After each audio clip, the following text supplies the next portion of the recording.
Hello everyone, welcome to new online study point. दोस्तों, आज की इस वीडियो में पास्ट टेंस के जो चारों टेंस है, यानी past indefinite tense, past continuous tense, past perfect tense, past perfect continuous tense, इनकी हिंदी में क्या पहचान है और अंग्रेजी में अनुवाद के इनके क्या नियम है, आज हम डिटेल में समझाएंगे। इस वीडियो को बिना स्किप किए आप अंत तक जरूर देखें ताकि आपको पूरी जानकारी मिल पाए। तो आइए स्टार्ट करते हैं पास्ट इंडेफिनिट टेंस से। पास्ट इंडेफिनिट टेंस जो है, एक तो इसमें बीते समय में डेली रूटीन के जो वर्क काम होते हैं, हैबिचुअल जो एक्शन है, ऐतिहासिक जो तथ्य घटनाएं हैं, इनका बोध होता है। जैसे वह स्कूल जाता था, वह मंदिर में पूजा करती थी, या उसने मंदिर में पूजा की, उसने झूठ बोला। यहाँ पे बीते समय में जो डेली रूटीन के जो कार्य हैं उन्हें दर्शाने के लिए, बीते समय में जो स्वभाविक आदत है उसे प्रकट करने के लिए, जैसे वह झूठ बोला करता था, वह कहानियाँ पढ़ा करता था, आदत को दर्शाया गया है। ऐतिहासिक जो तथ्य घटनाएं हैं, जैसे भारत 1947 को स्वतंत्र हुआ, ऐतिहासिक घटना है, जो तथ्य है, ये सब पास्ट इनफिनिट टेंस में प्रयोग होते हैं। बीते समय में सामान्य जो घटनाएं हैं वे भी हम पास्ट इनफिनिट टेंस में प्रयोग करते हैं। और पास्ट इनफिनिट टेंस में आप कल के लिए जो बीता हुआ कल है, यस्टरडे का प्रयोग करेंगे, ये आपको ध्यान रखना है। जैसे यहाँ एक और बात आपको नोटिस रखनी है, जैसे ये कहा वह घर गया, वे घर गए। वाक्य के हिंदी वाक्य के मुख्य क्रिया के अंत में या, ये या ई, घर गई, ई, ये शब्द भी आए तो आप समझ जाइए पास्ट इनफिनिट टेंस में वाक्य होता है। लेकिन इन वाक्यों से जो है कार्य के पूरे होने का बोध नहीं होता कि कार्य पूरा हो गया। यहाँ अनिश्चित बात कही होती है, यानी ये नहीं पता होता कि कार्य पूरा हुआ है या नहीं हुआ है। यह अभी आपको नोट रखना है। नेक्स्ट है, इसका अंग्रेजी में अनुवाद का नियम है क्या। यदि वाक्य पॉजिटिव है, स्वीकारात्मक वाक्य है, सब्जेक्ट चाहे आपका कोई भी हो, फर्स्ट पर्सन का हो, सेकंड पर्सन का हो या थर्ड पर्सन का हो, सिंगुलर हो या प्लूरल हो, सभी के साथ में मैन वर्ब की सेकंड फॉर्म आएगी। ये आपको ध्यान रखना है पॉजिटिव सेंटेंस के लिए। फिर ऑब्जेक्ट होगा, ऑब्जेक्ट के बाद में कॉम्प्लीमेंट हो गया। ये अंग्रेजी में इसकी स्ट्रक्चर रहेगी। यदि आप चाहते हैं कि एग्जाम्पल के द्वारा भी आप इन्हें अच्छे से समझें तो आप हमारे चैनल की इंग्लिश वीडियो की प्लेलिस्ट में जाइए, वहाँ से आप पास्ट इनफिनिट टेंस यानी 12 के 12 टेंस की आप वीडियो सेलेक्ट कर सकते हैं और देख सकते हैं बड़े आसानी से। वहाँ भी आपको पूरी डिटेल मिल जाएगी एग्जाम्पल के साथ। तो यहाँ अब देखिए, इसके बाद अगर वाक्य में तो या अवश्य आ जाए, जैसे वह तो झूठ बोलता था, वह तो अपना पाठ याद क्या करता था, उसने तो झूठ बोला, अगर ये हो जाए ऐसे, तब आपको क्या करना है, सब्जेक्ट लिखेंगे चाहे वो सिंगुलर हो या प्लूरल हो। फिर उसके बाद में इस टेंस की हेल्पिंग ऑफ डिड का प्रयोग करेंगे तो वाले वाक्य के लिए। फिर डिड के साथ में मैन वर्ब की फर्स्ट फॉर्म आती है, सेकंड फॉर्म नहीं आएगी, ये आपको ध्यान रखना है। फिर ऑब्जेक्ट होगा और उसके बाद में कॉम्प्लीमेंट होगा। इस प्रकार आप सेंटेंस की स्ट्रक्चर रखेंगे।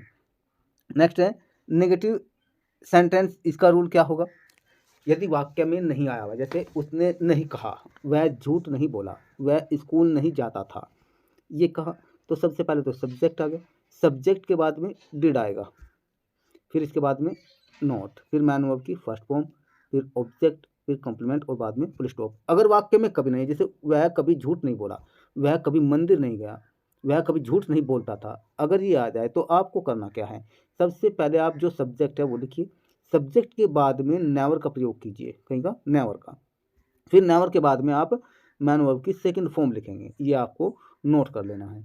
नेवर अगर आप यूज़ कर रहे हैं तो डिड और नोट का प्रयोग नहीं करेंगे, ठीक है। नेवर के साथ में मैन वर्ब की सेकंड फॉर्म आएगी, फिर आप ऑब्जेक्ट, फिर कॉम्प्लीमेंट और बाद में फुल स्टॉप, ये स्ट्रक्चर रहेगी। अब बात कर लेते हैं, आप जो है इंटरोगेटिव जो सेंटेंस आ जाए, प्रश्नवाचक अगर वाक्य आ जाए और उसमें भी टैग टाइप का हो जिसका आंसर हाँ या ना में दिया जाओ, तब उसे कैसे अंग्रेजी में अनुवाद करेंगे, उसका अंग्रेजी में अनुवाद का नियम क्या रहेगा। तो आपको क्या करना है, सबसे पहले क्या, इसके अंग्रेजी के लिए स्टार्टिंग में आ जाएगा डिड, डिड के बाद में फिर सब्जेक्ट, अगर वाक्य में नहीं आया हुआ या कभी नहीं आया तो सब्जेक्ट के बाद में आप नोट या नेवर का प्रयोग करेंगे, अन्यथा नहीं आया तो इन्हें हटा देंगे। फिर मैन वर्ब की फर्स्ट फॉर्म आएगी टैग टाइप में, फिर इसके बाद में ऑब्जेक्ट, कॉम्प्लीमेंट और सबसे लास्ट में फुल स्टॉप। एग्जाम्पल आप जो है कर सकते हैं बड़े आसानी से, अभ्यास कीजिए।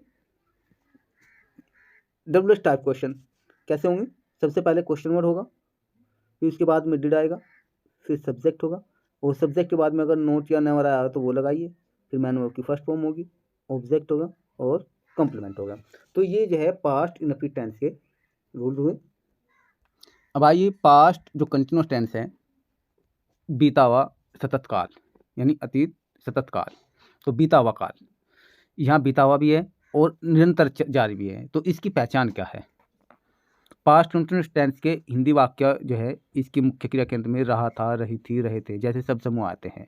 जैसे वह घर जा रहा था, वह किताब पढ़ रहा था, वे लड़ रहे थे, वे क्रिकेट खेल रहे थे, वह मिट्टी लगा रहा था, ये इस टाइप से।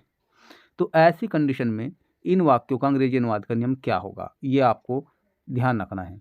अगर subject I, he, she, it या कोई भी सिंगुलर सब्जेक्ट हो तो इस टेंस में था, थी के अंग्रेजी के लिए वो उसका प्रयोग करेंगे इन कर्ता के साथ में और मैन वर्ब की फर्स्ट फॉर्म में आईएनजी। अगर सब्जेक्ट है वी, यू, दे या प्लूरल कोई भी सब्जेक्ट हो बहुवचन का तो उनके साथ में थी या थे के अंग्रेजी के लिए वर्ब का प्रयोग करेंगे और मैन वर्ब की फर्स्ट फॉर्म में आईएनजी। ये आपको नोट रख लेना है। अगर वाक्य बात कर लेते हैं, वाक्य अगर पॉजिटिव हो, अगर वाक्य पॉजिटिव हो तब आप जो है कैसे अनुवाद करेंगे? अगर वाक्य पॉजिटिव है, स्वीकारात्मक वाक्य है, तो सबसे पहले आप सब्जेक्ट का यूज कीजिए। सब्जेक्ट के बाद में सब्जेक्ट के अनुसार ही हेल्पिंग वर्ब वो या वर्ब का प्रयोग कीजिए। फिर आप मैन वर्ब की फर्स्ट फॉर्म लिखें, फिर फर्स्ट फॉर्म में आईएनजी, फिर इसके बाद में ऑब्जेक्ट, फिर कॉम्प्लीमेंट और बाद में फुल स्टॉप। ये स्ट्रक्चर रहेगी पॉजिटिव सेंटेंस की। नेगेटिव सेंटेंसेस अगर वाक्य है नकारात्मक तब उनकी क्या स्ट्रक्चर रहेगी? सबसे पहले सब्जेक्ट, सब्जेक्ट के अनुसार ही वो या वर्ब का प्रयोग कीजिए हेल्पिंग वर्ब का, फिर आप नोट का प्रयोग कीजिए, फिर मैन वर्ब की फर्स्ट फॉर्म में आईएनजी लगाइए, इसके बाद में ऑब्जेक्ट और फिर कॉम्प्लीमेंट। ये रहेगा इसका नेगेटिव सेंटेंस का रूल। अब बात कर लेते हैं इंट्रोगेटिव सेंटेंसेस में। इंट्रोगेटिव जो सेंटेंसेस हो गए उसमें दो प्रकार के हो गए। एक तो टैग टाइप के जो क्या से शुरू होते हैं, जिनका आंसर हाँ या ना में दिया जाएगा। ऐसे वाक्यों का अंग्रेजी अनुवाद करते समय आपको क्या ध्यान रखना है? क्या और था, इसकी अंग्रेजी के लिए सब्जेक्ट के अनुसार स्टार्टिंग में वो या वर्ब का प्रयोग करेंगे। दोनों एक साथ नहीं आएंगे कभी भी, ये ध्यान रखना है, एक आएगा। फिर इसके बाद में सब्जेक्ट। अगर वाक्य में नोट दिया है तो सब्जेक्ट के बाद में नोट लगाइए, अगर नहीं आया तो नोट हटा दीजिए। फिर इसके बाद में मैन वर्ब की फर्स्ट फॉर्म में आईएनजी, फिर ऑब्जेक्ट, उसके बाद में कॉम्प्लीमेंट और सबसे लास्ट में क्वेश्चन मार्क। ये आपको ध्यान रखना है। अगर वाक्य है WH टाइप का, यानी वाक्य के बीच में कब, क्यों, कहाँ, कैसे, कौन सा, कौन सी, कितना, कितनी, कितने, अगर ये आ जाए तो स्टार्टिंग में आपको जो भी वाक्य में क्वेश्चन वर्ड दिया हुआ है उसकी अंग्रेजी सबसे पहले लिखेंगे। फिर सब्जेक्ट के अनुसार वो या वर्ब का प्रयोग कीजिए आप, फिर सब्जेक्ट लगाइए। फिर अगर नोट आया तो सब्जेक्ट के बाद में आप नोट लिखेंगे, अगर नहीं आया तो हटा देंगे। फिर मैन वर्ब की फर्स्ट फॉर्म में आईएनजी, फिर ऑब्जेक्ट, उसके बाद में कॉम्प्लीमेंट और सबसे लास्ट में क्वेश्चन मार्क। तो ये रहेगा पास्ट कंटिन्यूअस टेंस का रूल्स। जितने भी आपके पॉजिटिव सेंटेंस है, नेगेटिव है, इंटरोगेटिव है, टैग टाइप है या WH टाइप है। एक आपको ध्यान रखना है, जितनी भी हमारी ज्ञानेंद्रिय से संबंधित जो मोस्टली हमारी वर्ब होती हैं उनकी कंटिन्यूअस फॉर्म जो है नहीं बनती, वे बनती है तो उनका विशेष रूल होता है। तो ये जो है जानने के लिए आप हमें कमेंट बॉक्स में जरूर बताइए। नेक्स्ट वीडियो में हम जरूर इसके विषय में वीडियो लेकर आएंगे। नेक्स्ट टेंस की बात करते हैं अब, past perfect tense. Past perfect tense की पहचान क्या है? इस टेंस के हिंदी वाक्यों की मुख्य क्रिया के अंत में चुका था, चुकी थी, चुके थे, लिया था, दिया था, गया था। जैसे मैंने उसे देख लिया था, उसने तुम्हें पीट दिया था, वह घर जा चुका था, उसने खाना खा लिया था, वह खाना खा चुका था। तो इस प्रकार के जो वाक्य होते हैं वे होते हैं पास्ट परफेक्ट टेंस में। यानी बीते समय में किसी भी कार्य के पूरे होने का पता चलता है इस टेंस में, लेकिन कार्य कब पूरा हुआ ये नहीं ज्ञात होता, ये भी आपको ध्यान रखना है। हाँ, कार्य पूरा हो चुका होता है लेकिन कार्य पूरा हुआ कितना समय हुआ ये नहीं ज्ञात होता, ये आपको नोट कर लेना है। तो इसकी पहचान चलिए जानते हैं। इसकी पहचान तो हिंदी में तो पता हो गया, अब अंग्रेजी अनुवाद के नियम क्या होंगे इसमें आपको ध्यान रखना है। जो आपकी पॉजिटिव सेंटेंस है, अगर वाक्य पॉजिटिव सेंटेंस में स्वीकारात्मक अगर वाक्य है, सब्जेक्ट चाहे आपका कोई भी हो, फर्स्ट पर्सन का हो, सेकंड पर्सन का हो या थर्ड पर्सन का हो, जिसे कह सकते हैं हम I, we, you, they, he, she, it या सिंगुलर या प्लूरल कोई भी नाउन हो, चाहे कोई भी सब्जेक्ट हो, उनके साथ में हेल्पिंग वर्ब हैड आएगी, क्योंकि पास्ट परफेक्ट टेंस में जो हेल्पिंग वर्ब है वो हैड है। फिर हैड के बाद में मैन वर्ब की थर्ड फॉर्म का प्रयोग करेंगे आप, फिर ऑब्जेक्ट होगा, उसके बाद में कॉम्प्लीमेंट और सबसे बाद में फुल स्टॉप। ये स्ट्रक्चर रहेगी पॉजिटिव सेंटेंस की। नेगेटिव सेंटेंस की स्ट्रक्चर क्या रहेगी? सबसे पहले सब्जेक्ट, सब्जेक्ट के बाद में फिर हैड का प्रयोग कीजिए, फिर आप नोट का प्रयोग करेंगे, फिर मैन वर्ब की थर्ड फॉर्म, ऑब्जेक्ट, कॉम्प्लीमेंट और बाद में फुल स्टॉप। ये रहेगी नेगेटिव सेंटेंस की स्ट्रक्चर। अब बात कर लेते हैं इंटरोगेटिव सेंटेंसेस। प्रश्नवाचक जो वाक्य हैं उनकी स्ट्रक्चर क्या रहेगी। और प्रश्नवाचक वाक्य जो है ये दो प्रकार के हैं, एक तो टैग टाइप का जिसे यस और नो टाइप भी कहते हैं, क्योंकि इनका आंसर या तो हाँ में दिया जाएगा या ना में। तो उनकी अंग्रेजी का अनुवाद का नियम क्या है। सबसे पहले आप पास्ट परफेक्ट टेंस के अनुसार इसमें हेल्पिंग ऑफ हैड का प्रयोग करेंगे, फिर आप सब्जेक्ट यूज करेंगे। अगर वाक्य में नोट आया हुआ है तो सब्जेक्ट के बाद आप नोट लिखिए, अगर नहीं आया तो छोड़ दीजिए। फिर इसके बाद में मैन वर्ब की थर्ड फॉर्म, ऑब्जेक्ट, कॉम्प्लीमेंट और बाद में क्वेश्चन मार्क। ये स्ट्रक्चर रहेगी टैग टाइप की। अगर वाक्य है WH टाइप का, WH टाइप का जो वाक्य है उसका अंग्रेजी अनुवाद का नियम क्या होगा। जो भी वाक्य के बीच में प्रश्नवाचक शब्द होगा उसकी अंग्रेजी पहले आएगी, फिर आप हैड का प्रयोग करेंगे, फिर सब्जेक्ट होगा, फिर नोट अगर दिया हुआ है, अगर नहीं दिया तो नोट नहीं लगाएंगे, फिर मैन वर्ब की थर्ड फॉर्म, ऑब्जेक्ट, कॉम्प्लीमेंट और लास्ट में क्वेश्चन मार्क। तो ये रहेगी पास्ट परफेक्ट टेंस की पहचान और अंग्रेजी अनुवाद के नियम। अब बात कर लेते हैं past perfect continuous tense. Past perfect जो कंटिन्यूअस टेंस है इसकी क्या पहचान है। देखिए पास्ट परफेक्ट कंटिन्यूअस टेंस के जो हिंदी वाक्य हैं उनकी मुख्य क्रिया के अंत में रहा था, रही थी, रहे थे, ये सब समूह तो आते ही है, प्लस में टाइम भी दिया होता है, काम की जारी रहने का समय भी दिया होता है। जैसे वे 2 घंटे से घर जा रहे थे, ठीक है। वे 4 बजे से खेल रहे थे, ठीक है। वे जनवरी से दिल्ली रह रहे थे। ये इस टाइप के जो वाक्य होते हैं वे होते हैं पास्ट परफेक्ट कंटिन्यूअस टेंस में। लेकिन अब आइए बात कर लेते हैं पास्ट परफेक्ट कंटिन्यूअस टेंस के ये जो है वाक्यों का अंग्रेजी अनुवाद नियम क्या रहेगा। वाक्य सबसे पहले बात कर लेते हैं पॉजिटिव सेंटेंस की। वाक्य चाहे आपका इसमें सब्जेक्ट कोई भी हो, ये ध्यान आपको रखना है, सब्जेक्ट चाहे फर्स्ट पर्सन का हो, सेकंड पर्सन का हो या थर्ड पर्सन का हो। पास्ट परफेक्ट कंटिन्यूअस टेंस में जो है हेल्पिंग वर्ब हैड बीन का प्रयोग होगा। हैड बीन की तरह, हैड बीन जो है यहाँ पे हेल्पिंग वर्ब की तरह काम करेंगे। फिर इसके बाद में मैन वर्ब की फर्स्ट फॉर्म में ING, फिर ऑब्जेक्ट, फिर कॉम्प्लीमेंट और उसके बाद में निश्चित समय के लिए सिंस और अनिश्चित समय के लिए फॉर का प्रयोग करेंगे। प्लस फिर इसके बाद में जो टाइम दिया हो टाइम लिखेंगे और बाद में फुल स्टॉप। ये स्ट्रक्चर रहेगी पॉजिटिव सेंटेंस की। अब बात करते हैं नेगेटिव सेंटेंस की। यदि वाक्य नकारात्मक है तो नोट कहाँ आएगा। तो सबसे पहले तो आपका सब्जेक्ट लिखेंगे, सब्जेक्ट के बाद में आप हेड लिखेंगे, फिर इसके बाद में आप नोट लगाएंगे, नोट के बाद में आप फिर बीन लगाइए, फिर मैन वर्ब की फर्स्ट फॉर्म में ING, फिर ऑब्जेक्ट, फिर कॉम्प्लीमेंट और फिर निश्चित या अनिश्चित समय का ध्यान रखते हुए सिंस या फॉर का प्रयोग करेंगे, फिर आप लगाएंगे टाइम।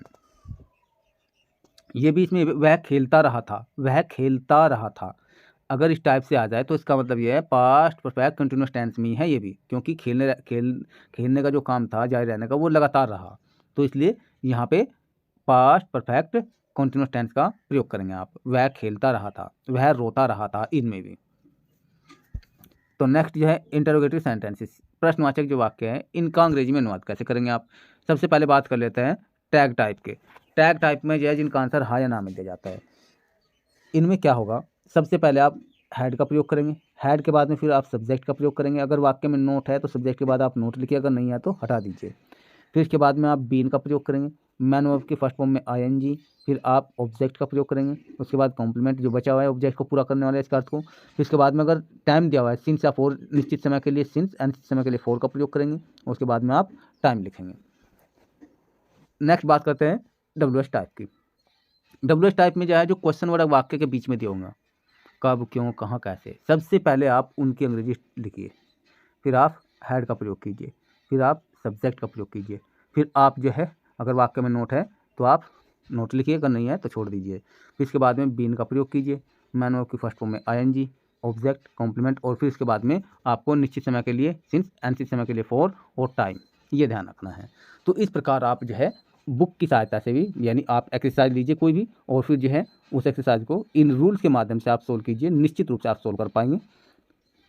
आशा करते हैं आपको वीडियो अच्छी लगी। यदि आपको वीडियो अच्छी लगे तो आप लाइक करना ना भूलें और वीडियो को ज़्यादा से ज़्यादा शेयर करें। साथ ही आप चैनल को सब्सक्राइब करना ना भूलें ताकि आने वाली हर एक वीडियो का नोटिफिकेशन आपको समय से मिल जाए। फिर मिलते हैं नए वीडियो में नए कंटेंट के साथ। जय हिंद।